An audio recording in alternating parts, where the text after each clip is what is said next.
era Juan Esteban, y era cómo medir ese impacto. Adelante, Juan Esteban, adelante. Pero antes de que me lances la siguiente pregunta, es que miren donde arrancó la conversación. Yo quería que arrancamos hablando de vehículos autónomos y estamos terminando de hablar de riesgos, ¿cierto? Y ese también es un hilo bien interesante, y que a la final es el componente importante de la movilidad, es cómo se transforman los riesgos. Porque entonces ya la discusión, por ejemplo, y pues nosotros que estamos metidos en este tema asegurador, ya la preocupación no va a ser ni siquiera un tema de riesgos tradicionales, que es el choque, que es la persona, sino que ya es tema de riesgo cibernético, porque, y temas de responsabilidad civil, porque muy bien lo dijo Juan José, el dilema ético va a decir cómo se programa el código, ¿cierto? Y entonces la pregunta es de quién es la responsabilidad que programó el código, ¿es de la empresa que lo programó o del programador?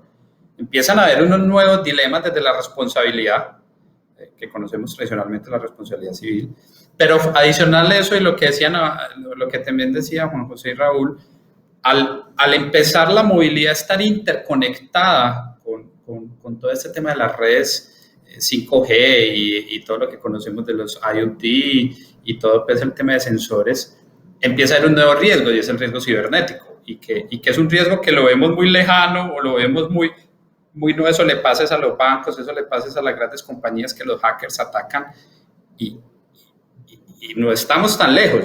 Yo diría que estamos de meses, y yo creo que cada uno de nosotros en su vida ya ha sufrido al menos un evento de ataque cibernético, y eso es lo que implica. Iba a poner un ejemplo muy del común. A mí, me he visto todas las sagas de Rápido y Furioso, y yo no sé si se acuerdan, en una de las sagas de Rápido y Furioso, de las últimas, cuando hackean toda una serie de vehículos supuestamente, y estos vehículos empiezan como una ola a ser manejados para X o Y. Eso suena muy surrealista desde una película de Hollywood, como buenos gringos, que son expertos en ese surrealismo, pero si realmente uno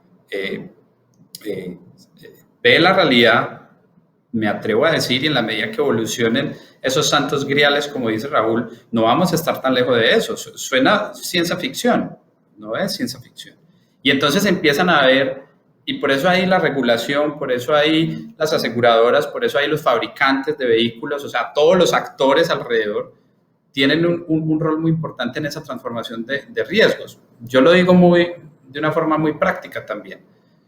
La gente se preocupa mucho por asegurar el carro, que por si se choca se lo roban. Y yo le digo, mire, usted sabe si se choca máximo cuánto le vale la reparación, que es lo que le valió el carro, si es un choque de pérdida total. Y si se lo roban, pues usted sabe cuánto le valió el carro. Claro, impacta el patrimonio, pero es un dato cierto, lo puedes calcular. La pregunta es, ¿cuánto vale una responsabilidad civil? Donde la responsabilidad civil, donde hay riesgos que no puedes cuantificar. Y el riesgo cyber y todo este riesgo pues, que hablamos ahora de responsabilidad civil, visto desde la ética de la programación, genera grandes interrogantes que en el tiempo tenemos que resolver, ¿cierto? Y como digo, no solo desde la mirada aseguradora, es desde las diferentes miradas de los actores de la movilidad.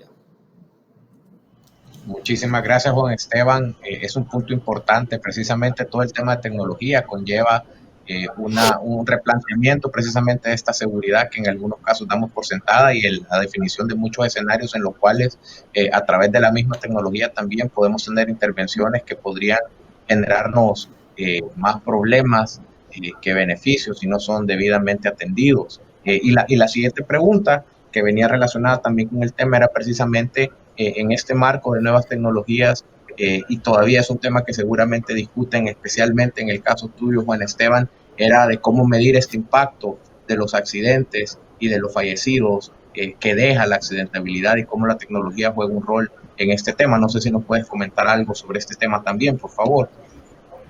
Sí, mira Saúl, el tema del impacto, yo diría que es cómo medirlo hoy.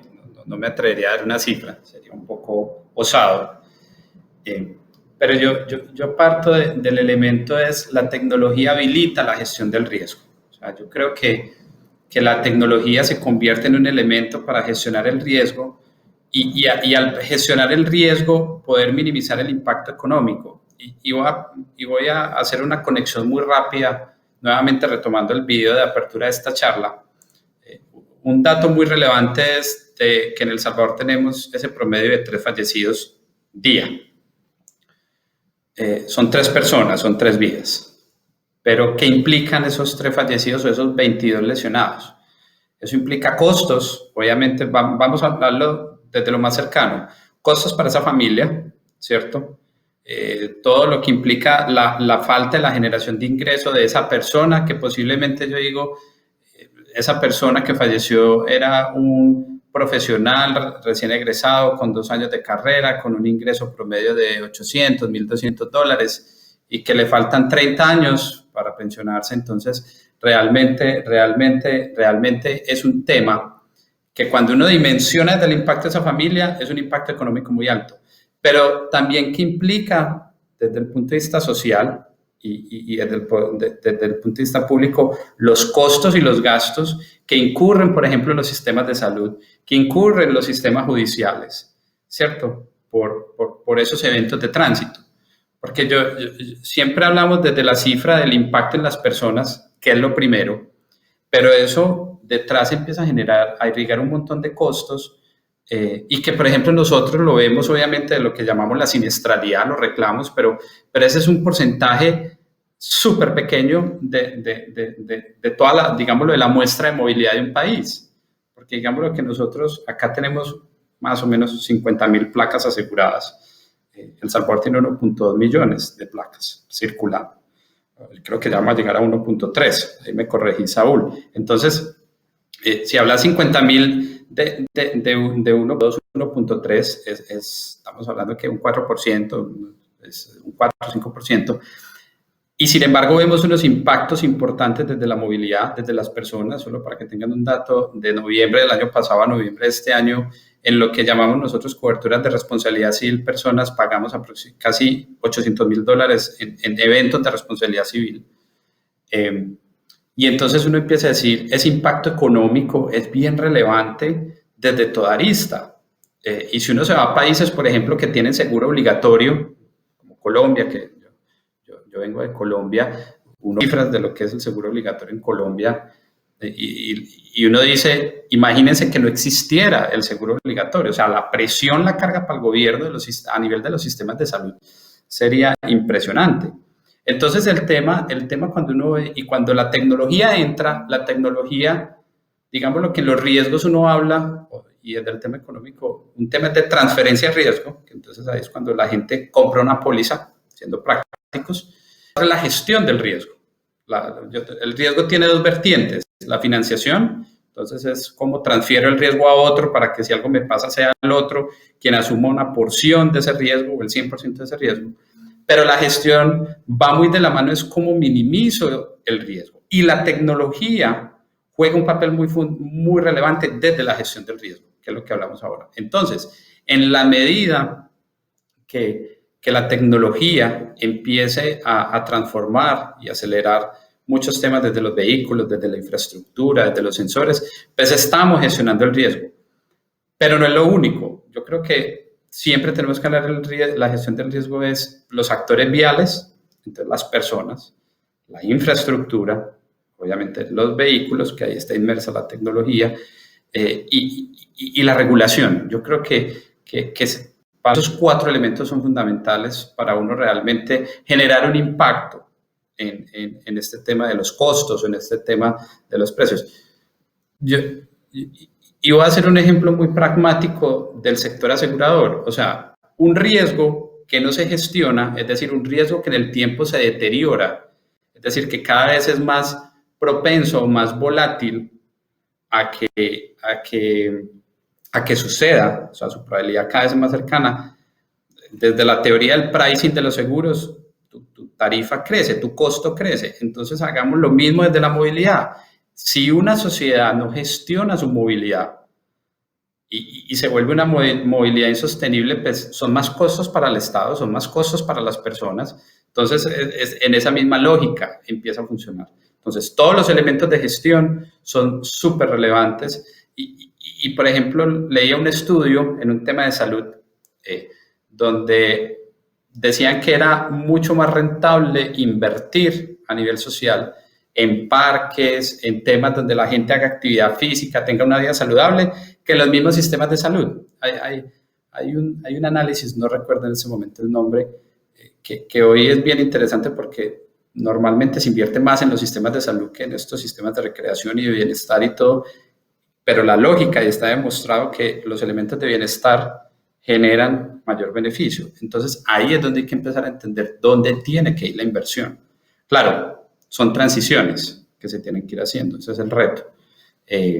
Pero eso es un elemento muy, muy importante. O sea, muchísimas gracias, Juan Esteban, y totalmente de acuerdo. Yo creo que también en este tema la tecnología también nos va a ir ayudando a perfilar precisamente a cada uno de los usuarios y conductores y poder generar también ese perfil de riesgos tan importante en el sector seguros para anticiparnos con estas tecnologías preventivas y poder tener también mejores valoraciones y ahí también tener una incidencia. Juan José, ¿tú querías mencionar algo?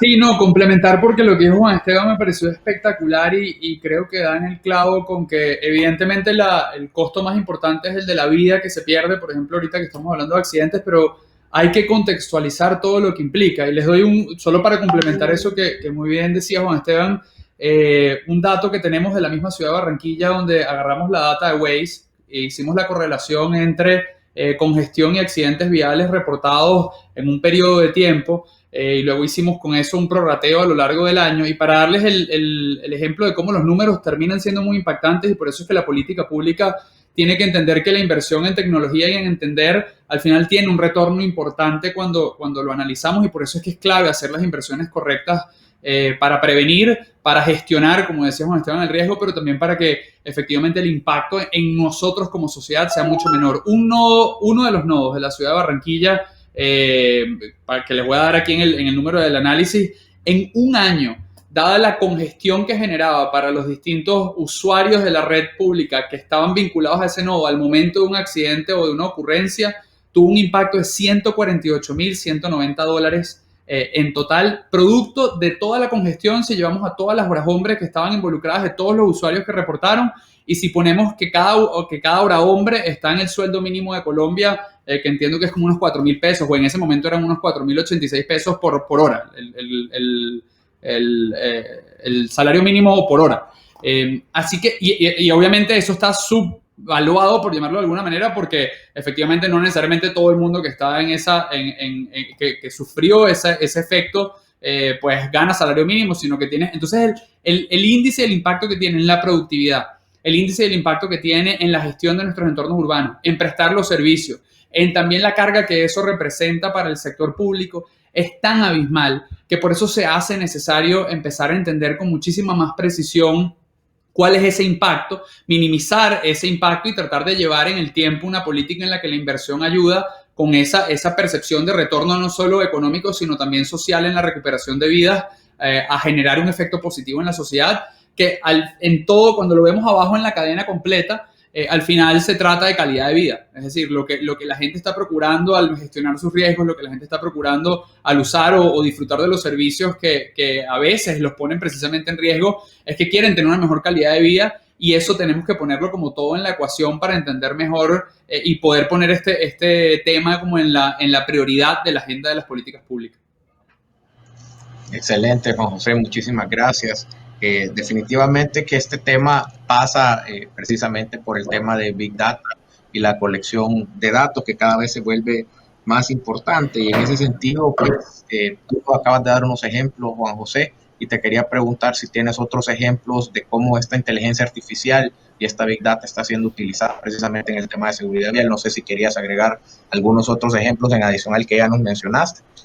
Mira, o sea, claro, hay varios y yo creo que ahorita lo primero, hay dos cosas que yo siempre digo en estos espacios y foros donde se mezcla el tema de tecnología con temas de política pública, que lo primero hoy, el primer gran reto que tenemos en América Latina es invertir en la captación de datos, porque todavía seguimos tomando decisiones muy basado en data histórica que no necesariamente es relevante a las realidades de hoy en día.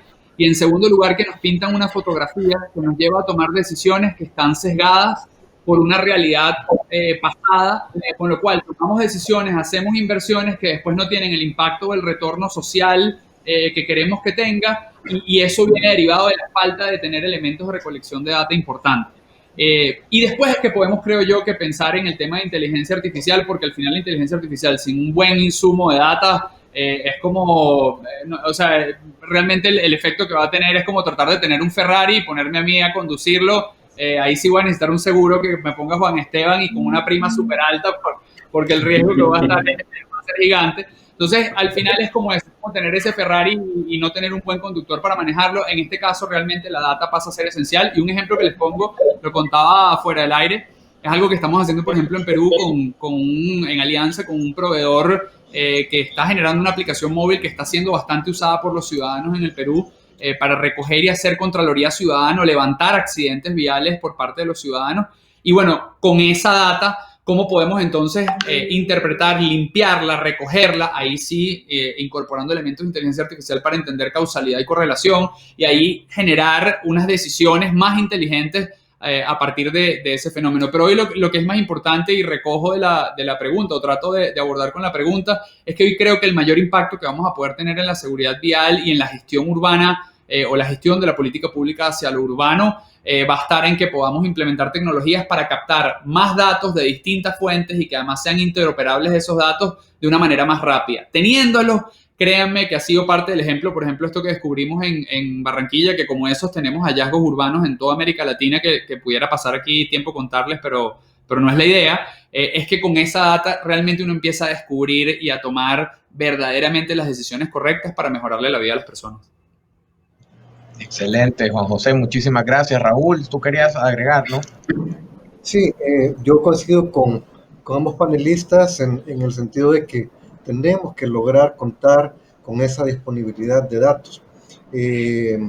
Definitivamente la industria de seguros trabaja con riesgo, trabaja con probabilidades, pero te voy a contar algo, todavía estamos trabajando con lo que es un esquema basado en lo que es la curva normal, la curva gaussiana, que tiene, ¿cuánto? Alrededor de siglo y tanto de haber muerto Carl Gauss, y todavía seguimos operando. Las tablas de mortalidad, las tablas de siniestralidad siguen siendo construidas bajo ese esquema, ¿ok? Pero ya nos dimos cuenta que hay otras formas, ya nos dimos cuenta que podemos tener más acceso a datos. Ninguna política pública va a estar completa o correctamente definida en este momento, ni vamos a poder valorar los riesgos completamente si no comenzamos a utilizar realmente esta data e información con que sabemos que podemos contar ahora. No toda la población se comporta de la misma manera, no toda la población tiene el mismo riesgo. Podemos profundizar ya más con estos datos en el comportamiento de cada uno de los riesgos. Podemos valorar mejor, por lo tanto, cada una de las situaciones. Tenemos que lograr esa implementación. Gracias. Gracias, Raúl. Y en este tema, adelante, Juan Esteban. Sí, ahí complemento lo que dice Raúl y es cierto, digamos, lo que hemos venido analizando los datos de una manera, siempre, como digo yo, con retrovisor, siempre vemos eso, pero hoy tenemos que empezar a analizar desde la perspectiva, ¿cierto? Y la perspectiva también parte de muchos supuestos, ¿cierto? Al final uno lo que va haciendo en el tiempo es validar esos supuestos, y eso es fundamental. O sea, sin información es muy difícil. Como bien lo decía Raúl, nosotros, la esencia del negocio asegurador es la información de los mismos siniestros y cómo se comportan, pero la pregunta es, ¿y cómo diseñas para aquellos riesgos que ni siquiera hoy tienen historia? Porque es que el dilema ya para los aseguradores es que ya no hay datos históricos. Entonces, uno tiene ya que decir esto, ok, hay unas bases conceptuales, pero ya hay que empezar a trabajar. Y nos pasó, o sea, nosotros hace 2 meses lanzamos un producto que es bajo esta modalidad de seguro por kilómetro, y en El Salvador no hay datos de cuántos siniestros hay por kilómetro y todo el tema. Entonces uno tiene que mirar países similares, variables similares, ver dónde hay data similar, analizarla, homologarla y arrancar. Y entonces ya, obviamente uno en el camino va iterando y va mirando y es bien interesante. Nosotros hoy ya tenemos 100 dispositivos conectados porque el producto de nosotros es bien interesante porque conectamos en el puerto ODB2 del vehículo, que básicamente es donde se hacen los diagnósticos a las computadoras de los vehículos. Se conecta este dispositivo y él en línea está mandando muchísima información más allá de los kilómetros. Estamos viendo temas de hábitos de conducción, salud del vehículo,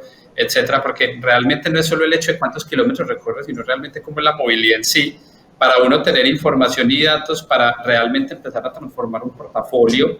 Incluso, por ejemplo, Sur Argentina, nuestros compañeros argentinos, lanzaron un producto de micromovilidad.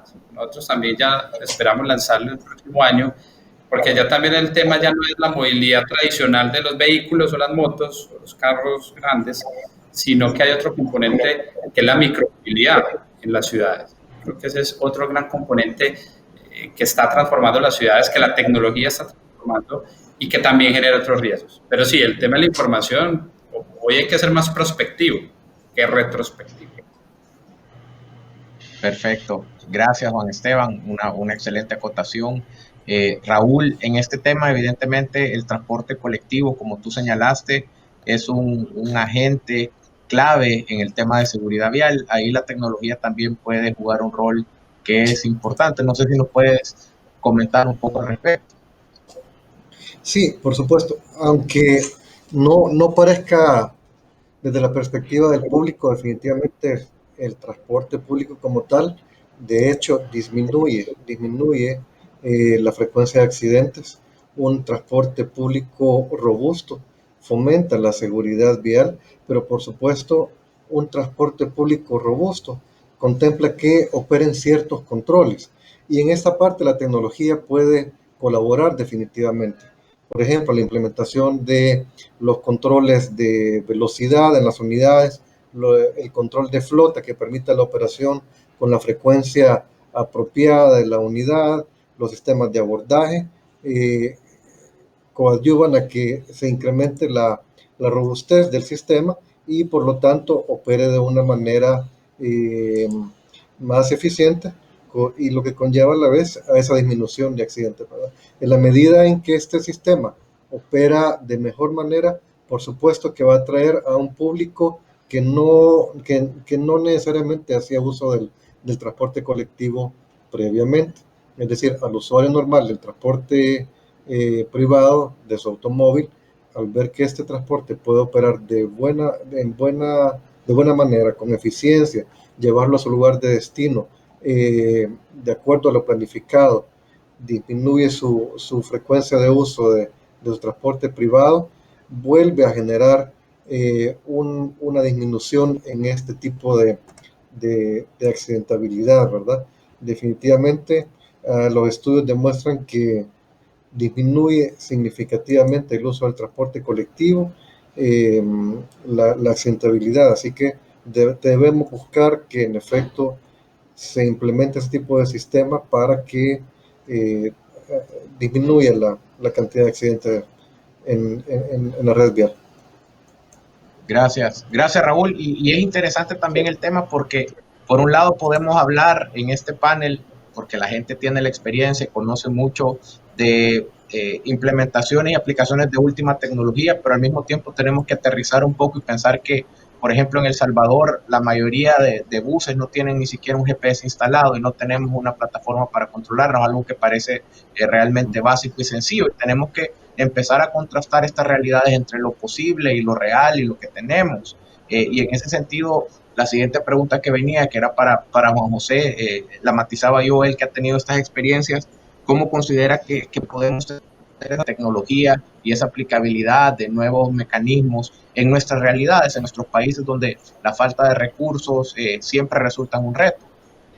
Total. No, el tema que toca Saúl está en el corazón de lo que nos pasa en América Latina, que es que efectivamente la inversión desde el sector público ha estado limitada desde México hasta Argentina. Nosotros que tenemos operación en varios países, pues tenemos la oportunidad de verlo y por eso creemos que los modelos de negocio y la tecnología que se desarrolla tiene que ir pensada u orientada desde el diseño a la escalabilidad en nuestros contextos. Un ejemplo de eso es, por ejemplo, no necesitar que tengas que tener un dispositivo físico de IoT o sensor GPS en la unidad, sino que de repente a través de la telefonía móvil, que hoy está mucho más adoptada y es masiva en nuestra región, y ha ido incrementando. Cuando uno ve los números en todos los países, de repente cuando estratificas, pues hay diferencias, pero efectivamente igual no importa el nivel socioeconómico, ha habido una adopción de teléfonos inteligentes y de tecnologías que ayudan a censar y a obtener data más rápido, que pueda ayudar a tomar esas decisiones y a que sea menos costosa la implementación ya del hardware físico como tal. Después, a nivel de hardware o de los dispositivos, efectivamente una de las cosas que por lo menos nosotros hemos hecho y que hemos trabajado de la mano de algunos gobiernos locales es en el desarrollo del ecosistema de esa ciudad y de ese país para generar emprendedores que se dediquen a desarrollar este tipo de dispositivos de forma local y que entiendan la dinámica de cómo tienen que operar en nuestro contexto. Yo siempre bromeo un poquito con esto, pero nosotros lo vemos con la tecnología que va en los buses que comentaba Raúl.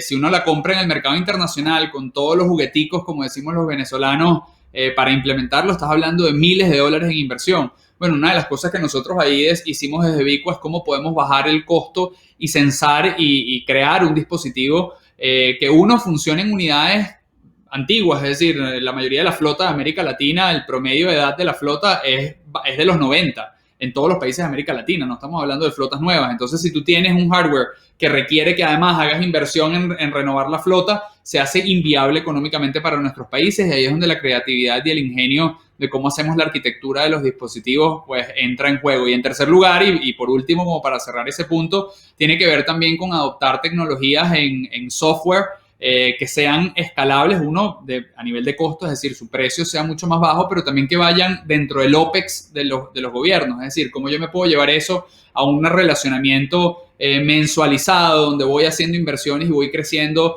por lo menos en censar las principales rutas de una ciudad o de un país, y luego ir incorporando a más gente, cómo voy logrando que el impacto que eso tiene en reducir los costos, por ejemplo, en subsidio, o los costos que yo tengo en mantenimiento de la infraestructura, los puedo reinyectar entonces en tener más elementos conectados o más tecnología implementada, y eso solo se logra cuando tienes nuevos modelos de relación entre el público y el privado. Por eso, por ejemplo, yo saludo mucho lo que es el laboratorio de GovTech de Colombia, junto con la CAF e Impulsa, que es un organismo del Gobierno Nacional de Colombia, han venido haciendo en impulsar estos nuevos modelos contractuales y de relacionamiento entre proveedores de tecnología nuevos y sector público, para lograr que esto sea mucho más escalable y asequible en los presupuestos limitados que tenemos en América Latina.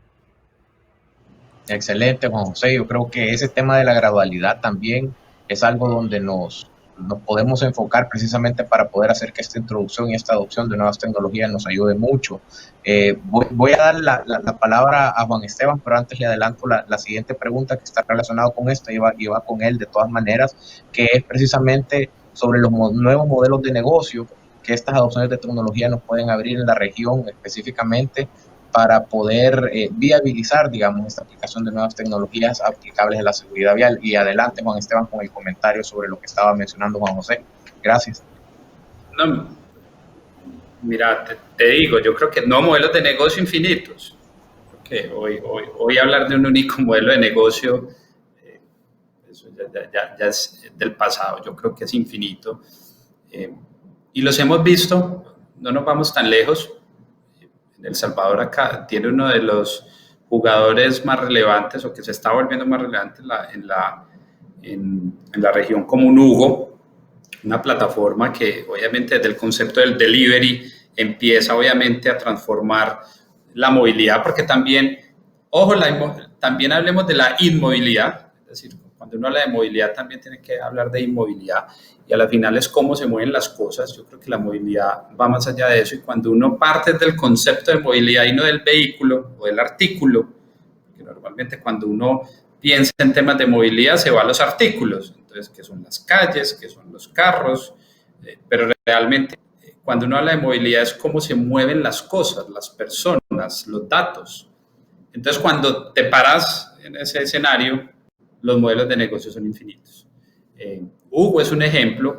Otro tema que me parece muy relevante, conectando con lo que decía Juan José, es que entendiendo esas necesidades del gobierno, esas limitaciones de recursos del gobierno, creo que las alianzas público-privadas son